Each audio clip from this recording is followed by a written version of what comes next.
Hi, hope you're having a great day wherever you are. Today, I just want to focus on one news, which is Google dumps Huawei from Android after Trump-led US blacklist, right? I want to highlight this news and I want to talk about the analogy of this and with the crypto market and with fiat money, and why then do I think, right, that all this kind of blacklist sanctions will further add to the value of cryptocurrency, right? So let's just dive into it now. So Google dumps Huawei from Android. So what happened is, right, the US government, Donald Trump, he basically thinks the Huawei company with their rollout of 5G is going to be a threat to the US company and their ecosystem, and they have then, blacklist this company from trade. And Google have actually then used this opportunity to just ban Huawei from using their proprietary apps. For example, so they can still use the open source platform of Google Play, but they cannot, Huawei users cannot have access to Gmail, to YouTube, which is proprietary properties under Google. So now this is a big deal to Huawei, although Huawei said, right, it will slow their growth down, but it will not be material. But I think definitely they will lose a big chunk of the international market, right? So they can only focus on the domestic market. Although this also will just force Huawei to actually concentrate on building their own alternative of a super cool operating system, and that's what actually they are doing now.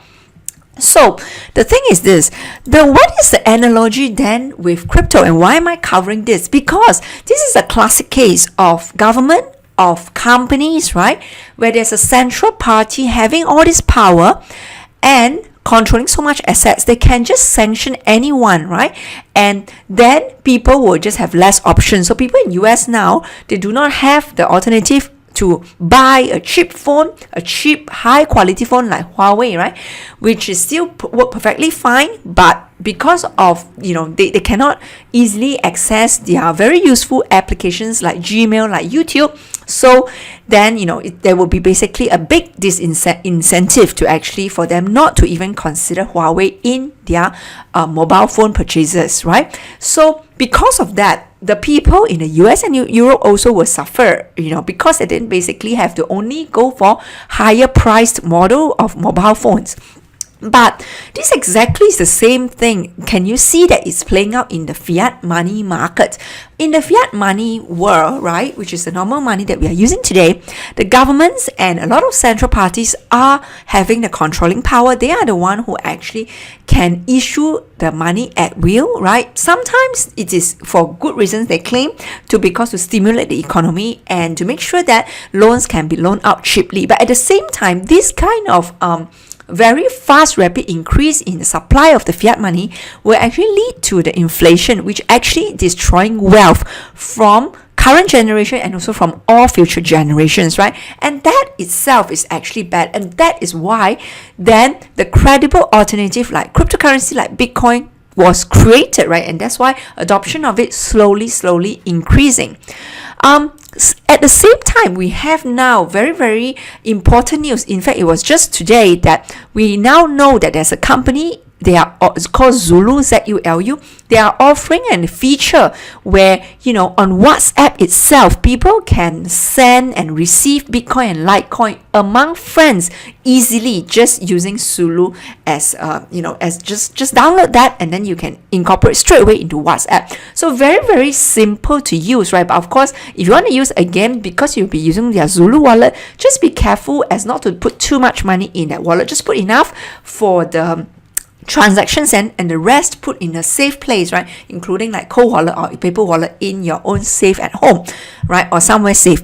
So but still, this feature is super cool because WhatsApp is such a popular and very, very prevalent, very, very widely used application for people to chat with one another, for families to share information, or even for businesses to actually market their products and services. And now they can actually easily use Bitcoin and Litecoin to transact as a medium of payment, right? So that itself is very, very cool.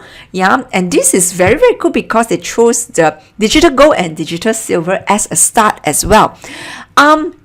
Similarly, Bitcoin also, they are already inching their way into prime time news, right? That they were given 60 minutes of prime time television on Sunday night called CBS, where there was a balanced broadcast where they talk about the good, the bad, and all the things in between for Bitcoin. And that itself, it just gives so much more publicity, awareness, right? And accelerated education for people in the US especially. And because of that, Bitcoin Google searches hit the 14-month high, right? So very, very good news. And I think, again, news like the Huawei, a mobile phone, right?